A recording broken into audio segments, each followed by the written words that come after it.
Hey everyone, welcome to Logan Smallish Pick. Glad to have you here.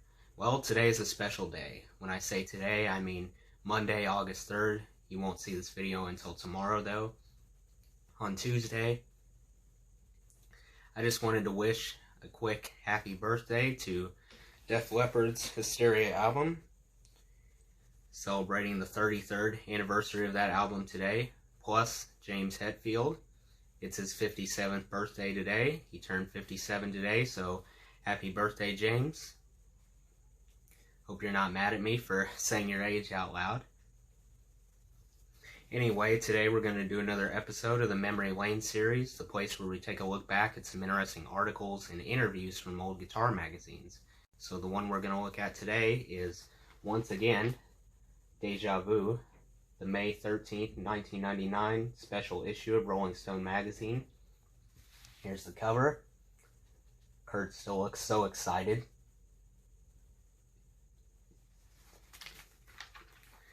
Last week, from this very same magazine, we took a look at Rolling Stone's list of influential 90s alternative rock albums. This time, we're going to go over their list of important 90s rock and roll albums. I promised you guys we would look at that genre this week, so that's what we're going to do.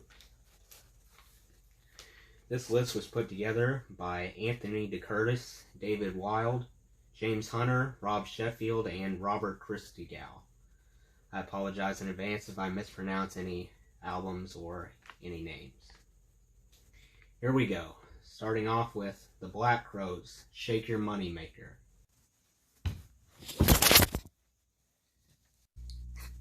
My phone couldn't handle me. Back to the article. From the first listen, Shake Your Money Maker sounds like utterly classic rock.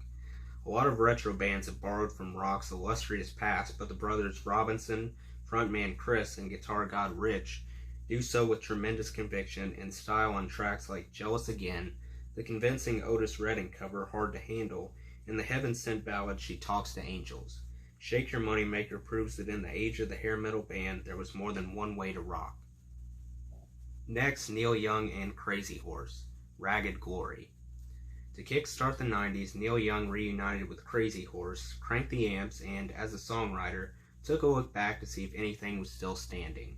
There's some blood on the tracks Love to Burn, Up, but Days That Used to Be, and Mansion on the Hill revisit the era of peace, love, and granola with a sentimentality that Young rarely permits himself.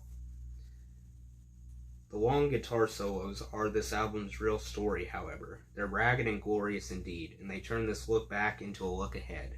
The guitar barrage of grunge is right around the corner. Next, Lenny Kravitz, Mama Said. From the time he first emerged as Lisa Bonet's retro love thing, the wildly gifted Lenny Kravitz was a man who clearly loved rock's past, but Mama Said is the album on which he truly began synthesizing all his great influences: Jimi Hendrix, John Lennon, Prince, Sly Stone, and Curtis Mayfield, prominent among them, into his own funky stew. This is Kravitz's divorce album, and there's a sense of emotional truth to songs like It Ain't Over Till It's Over, Always on the Run with Slash slashing away on guitar, and All I Ever Wanted featuring Sean Lennon. On Mama Said, Kravitz tries hard and succeeds brilliantly, displaying his awesome abilities as a singer, songwriter, producer, and somehow even looking pretty cool wearing that big feather boa on the cover. Next, Jimmy Dale Gilmore, After a While. An unreal example of a man creating an entire world with his voice, singing some of his most inevitable songs, Chase the Wind, Tonight I Think I'm Gonna Go Downtown, the title tune, and 9 others. Gilmore steadies his tremendous croon, and instrument so plain it's celestial. It's like honky-tonk calculus solved by a man who has glimpsed all the world's mysteries in the neon light. Exercising a lush minimalism, guitarist producer Stephen Bruton heightens the whole effect, honky-tonk, shorn-off mannerism, still making the old broom splash. These are elements of country, classic pop, rock, and folk, but After a While is truly singular. Next, Van Morrison, Hymns to the Silence. great beauty is born of Van Morrison's hatred of the present, as this hypnotic double album attests. On See Me Through Part 2, Just a Closer Walk with Thee, he weaves his nostalgic reveries, Take Me Way Back, Hindford Street, and Hank Williams, into a traditional spiritual as if there was no difference between the two.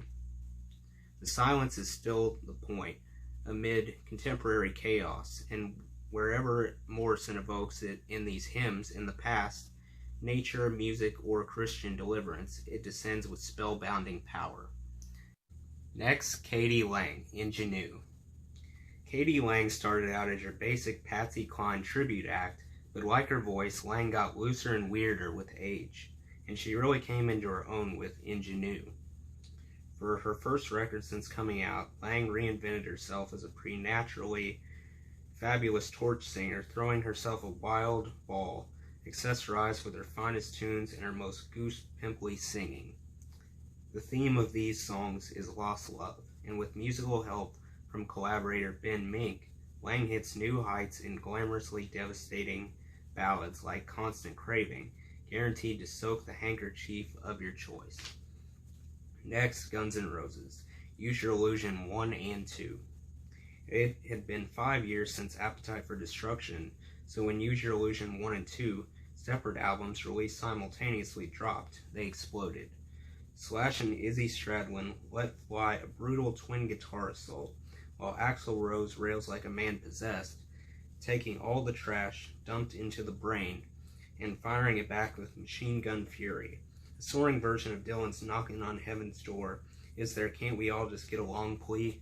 Guns N' Roses couldn't, even with themselves, but these albums stand on their own incendiary terms, souvenirs of a season in.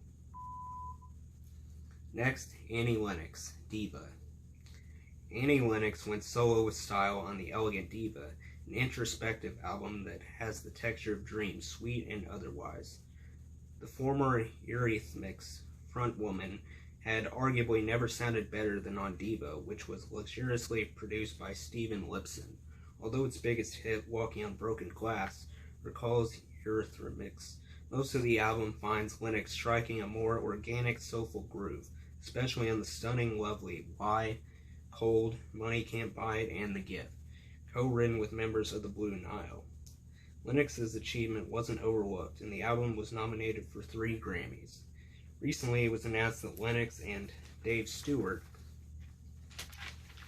will be re-teaming as Eurythmics for the first time since the early 90s split. Diva suggests that any such reformation will only be on Lennox's own gorgeous terms. Next, Peter Gabriel, Us.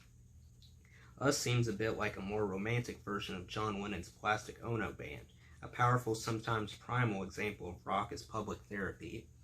I'm digging in the dirt to find the places I got hurt, sings Gabriel. Much of this record is about relationships. The one-time Genesis frontman writes in the linear notes, I'm dedicating it to all those who have taught me about loving and being loved. Among the many reasons for the rest of us to love Us is the support he receives here from co-producer Daniel Lanos and the likes of Sinead O'Connor, Ravi Shankar, Brian Eno, former Led Zeppelin member John Paul Jones, and future Madonna collaborator William Orbit. In the end, however, Us is most memorable for delivering some of Gabriel's most compelling and personal songs, such as the dreamy Digging in the Dirt and Come Talk to Me. Next, the Jayhawks, Hollywood Town Hall. The Minneapolis Quartet jump-started 90s alternative country with this album of easy rock and blues and pain folk worthy of an after-midnight Graham Parsons session. For Hollywood Town Hall, producer George Draculas broke none of the nonsense that sometimes marred the Jayhawks' work. Everything is as tight as an Alan Jackson record, but songwriters Mark Olson and Gary Loris replaced the clarity of country and blues lyrics with their private obsessions. They ended up with realms of anxiety, unhappiness, and everyday complaint, where girls talk to trees and boys consider funerals they can no longer attend. Next, Van Morrison, Too Long in Exile. Van Morrison does a lot of things brilliantly, and he does most of them on the endlessly soulful Too Long in Exile, arguably his strongest release during this wildly productive Morrison decade. Genres and eras commingle in beautiful and fascinating ways throughout the album. Morrison name-checks James Joyce and British soccer great George Best on the moving title track. Elsewhere he covers Brill Building great Doc Pomus classic Lonely Avenue and makes songs out of W.B. Yeats' text on Before the World Was Made. An inspired mix of soul, rock and roll, and Morrison's patented brand of Irish gospel, Too Long in Exile also finds the man reworking Them's Gloria as an awesome duet with John Lee Hooker and making Sonny Boy Williamson's Good Morning Little Schoolgirl his own. Anything but Too Long, Exile is just enough of a great thing. Next, Counting Crows, August and Everything After. An artfully crafted, intimate song cycle, August and Everything After seemed to explode on impact. Vividly produced by T-Bone Burnett, its post-punk bleakness married to old-school rock influences, August became that rare album over which both alternate kids and classic rockers could bond. Sure, there are a few moments where you can hear how badly the Crows want to be Van Morrison, the band, R.E.M., and yes, Bob Dylan, but those don't offset the divine inspiration of Rain King, Round Here, and A Murder of One. Next, Billy Joel, River of Dreams. River of Dreams ends with a pretty moving number called Famous Last Words, which may well be the last new pop song we'll hear from Billy Joel now that he supposedly moved on to non-rock musical pastures. That would be a shame, since River of Dreams finds Joel still very much at the top of his melodic game. His strongest, most consistent album since 1982's ambitious The Nylon Curtain, River of Dreams showcases the range of Joel's craft, from the hard-rocking No Man's Land to the warmly funky A Minor Variation, from the passionate All About Soul to the delicate lullaby Goodnight My Angel. In the smash title track, haunting sort of psychological dollop gospel. Then there's that final farewell, and these are the last words I have to say. It's always hard to say goodbye, but now it's time to put this book away. Ain't that the story of my life? Next, Mick Jagger, Wandering Spirit. The images of Mick Jagger, grim-faced and alone in a bedroom, get right to the erotic charge of Wandering Spirit. The singer avoids the trend-mongering that marred his two earlier solo projects, and with a hard-edged sound to match the honesty of the songs. Divided between balls-out rockers and poignant ballads, Spirit examines the price and pleasures of sexual adventurism, the struggle between the satisfactions of long-term love, Hang On To Me Tonight, and a lust for the new, sweet thing. A Don Juanin. Raging at his fate, Jagger declares, I'm a wandering spirit. There's no place that I can call my home. Unrepentant to the fiery end. Next, Johnny Cash, American Recordings.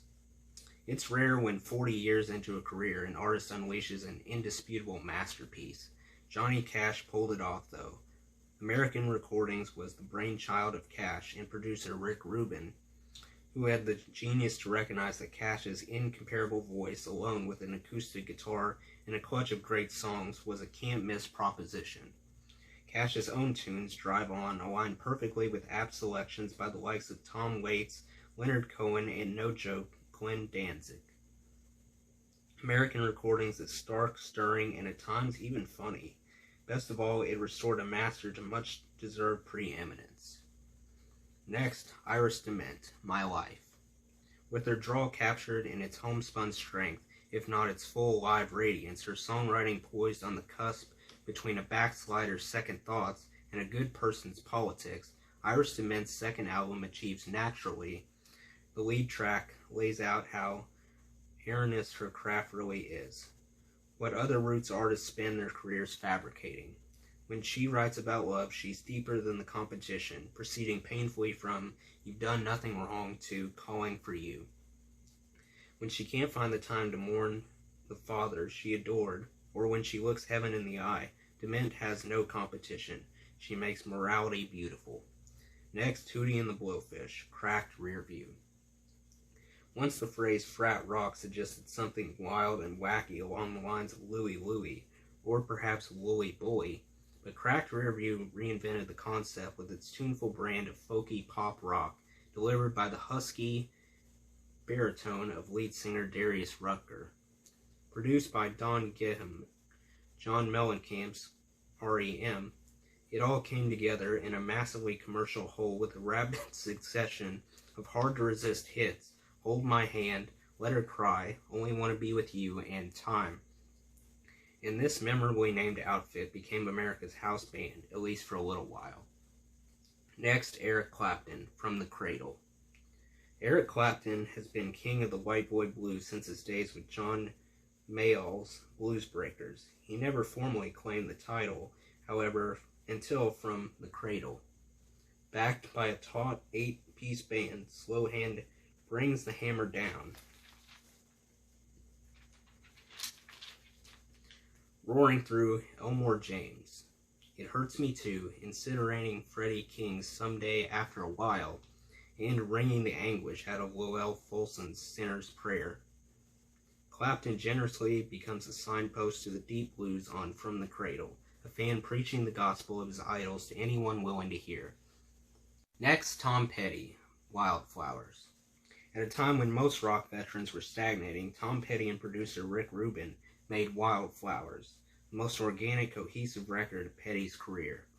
Compared with the pleasingly slick textures of Petty's work with Jeff Lynne on 1989's Full Moon Fever and 1991's Into the Great Wide Open, there is a timeless grace and folky subtlety to the material here, including the haunting title track, the soulful stoner rock of You Don't Know How It Feels, and the orchestral delicacy of Wake Up Time.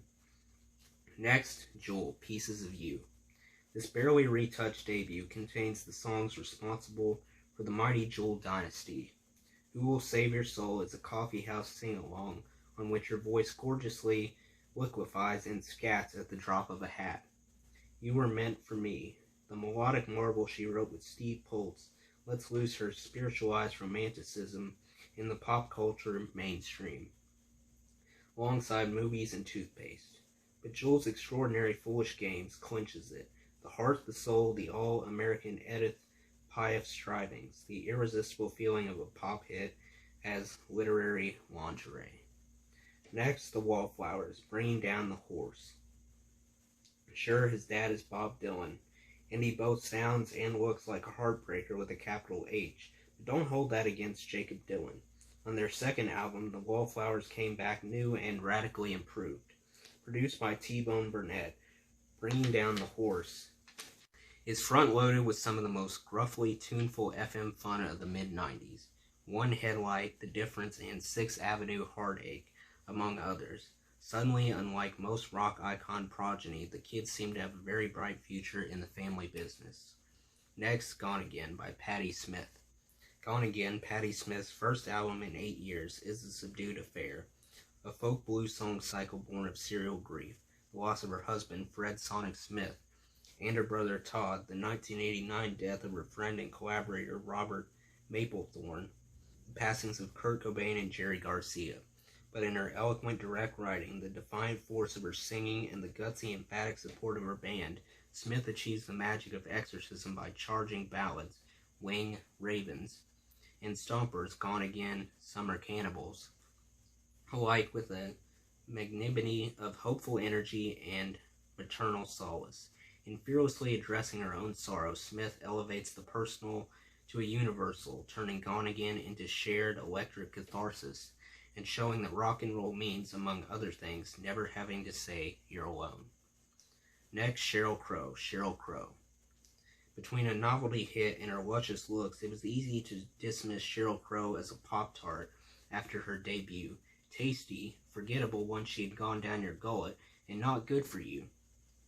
This album changed that. She toughened up, sneering her way through If It Makes You Happy, grounding a loopy song about angels with the Stones riff, casting a wry eye on hipster culture and A Change Would Do You Good.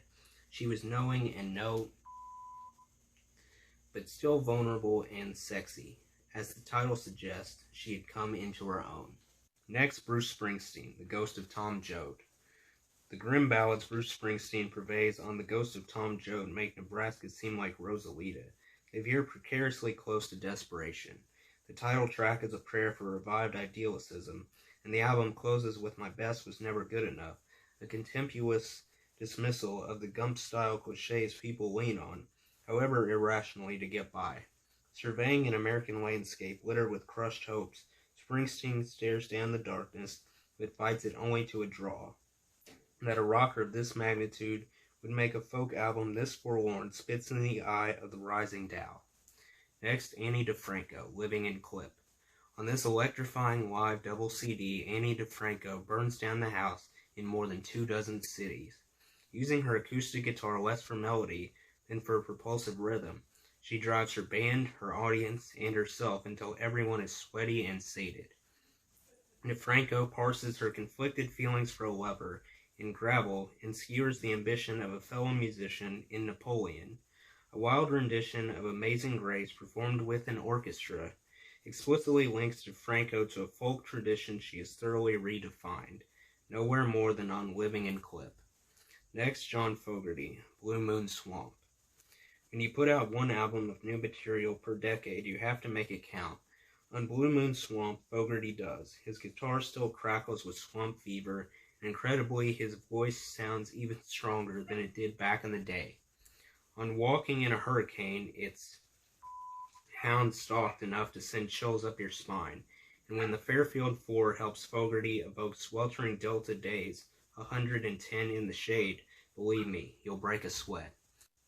Next, the Rolling Stones, Bridges to Babylon. Maybe it was the Biz Markie sample of Anybody Seen My Baby that suggested the Rolling Stones were up for invigoration on Bridges to Babylon. Not that their rockers, Flip the Switch on ballads of taunting regret already over me, are missing. It's that everything sounds vivified, from the reggae swagger of Keith Richards' You Don't Have to Mean It, to Mick Jagger's hedonistic manifesto Saying of Me. A bridge to the 21st century, for the Stones, Babylon will do just fine. Next, Billy Bragg and Wilco, Mermaid Avenue. It could have turned into a virtual school project.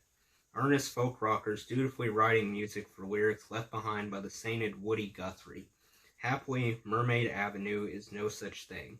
It's a loose, rollicking set that miraculously brings the best out of everyone involved. On California Stars, Wilco deftly capture Guthrie's sweet, poetic side, while Bragg and guest singer Natalie Merchant duet affectionately on Way Over Yonder in the minor key. This album celebrates Guthrie by putting listeners in touch with a flesh and blood man. Not a museum piece, it's just what he would have wanted. Next, Lucinda Williams, Car Wheels on a Gravel Road. It's not that the performances on Car Wheels on a Gravel Road aren't first rate. They are. It's just that when you start with songs this impressive, it's hard to go wrong. Lucinda Williams had done strong work before, but it all came together here. From the open-hearted yearning of Right in Time to the surrealist country funk of Joy, she runs a gamut of styles and themes, handling each with authority and ease. You don't arrive in your mid-40s without stories to tell. Williams are riveting in every detail. Next, Willie Nelson, Tetro. The title is the name of producer Daniel Lanois' studio, as well as the Spanish word for theater, and in its portrayal of a man on a quest for love, Tetro itself is like a play. Lanois provides a richly atmospheric sound, as well as some rhythmic oomph, but Willie Nelson, in superb form, remains the album's enigmatic center. He sings some fine new songs, reimagines some old ones, and rides out of town with a classic under his belt. Next, Peter Wolf, Fool's Parade. On 1996 Long Line and the even more accomplished Fool's Parade, former J. Geils frontman Peter Wolf did the best writing and singing of his long career. A slice of timeless soul music, Fool's Parade is full of gems, like the instantly catchy Turning Pages, Long Way Back Again, and the heartbreaking Anything at All. Beautifully produced by Wolf and Kenny White with help from Taylor Rhodes and Steve Jordan, Fool's Parade is much more than a house party. It's a soul-stirring experience. Next, Bob Dylan, Time Out of Mind. Having shed one persona after another for more than 3 decades, Bob Dylan finally found one he could embrace. Broke down, death-haunted bluesman. I'm sick of love, he groans on Time Out of Mind's opening track, and man, he sounds it. That sets the tone for the 10 songs that follow. A night journey that's all roads and no destination, all outskirts and no town. The sad-eyed man of Highlands, a swirling 16-minute epic, is still moving, however, as the album ends, desperate to elude the Reaper, nearly out of his mind with weariness, nearly out of time. Finally, the Rolling Stones, No Security. The 90s have been a golden age for the Rolling Stones as a concert act, so perhaps it's fitting that the best Stones album of the decade is their latest live album. The band quite literally has never sounded better than it does on No Security, a vivid document of the Stones' continued power during their wildly successful Bridges to Babylon tour. There are special guests here. Dave Matthews chimes in with Mick Jagger on the still haunting Memory Motel. Taj Mahal brings his relaxed blues power to the wonderfully rootsy Corinna, and Joshua Redman ably subs on sax for Sonny Rollins on Waiting for a Friend, but the Stones have never been a band that needed much help. Give Me Shelter and Sister Morphine shines brightly, while the passionate Saint in Me proves that the Glimmer Twins are still capable of writing new classics that get your ya-yas out. Love them live all over again. So that takes us to the end of the list. There should be 33 rock and roll albums on there, if I counted correctly. I can't pick a favorite, much like last week. I haven't listened to all 33 albums on the list, so I don't feel like it would be right for me to pick my favorite album on there. However, if you guys feel comfortable picking your favorite 90s rock and roll album off that list, please put it in the comment section down below. Or if you can think of another great 90s rock and roll album that wasn't on the list, but you think deserved to be on there, you can also leave that in the comments down below.